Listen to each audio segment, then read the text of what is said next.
Hello everyone, today in this video we will discuss how to fix if your keeps overheating on Narzo 100 Lite. Let's start the video if you want to fix this problem. So first of all go to app library. Here click on settings app.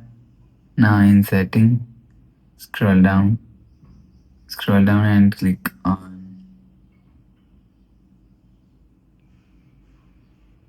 system and update. After click on system and update, click on backup and reset and click on reset phone if you want to fix this problem. So click on reset all setting. Enter phone pin and click on reset.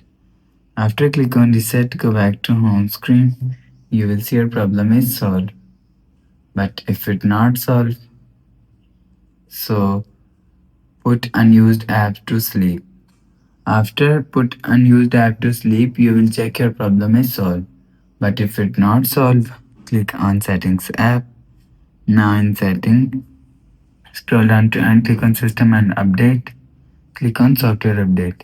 You will check your software update is latest. If it not latest, update your software latest. After update software latest, go back to home screen. You will see your problem is solved.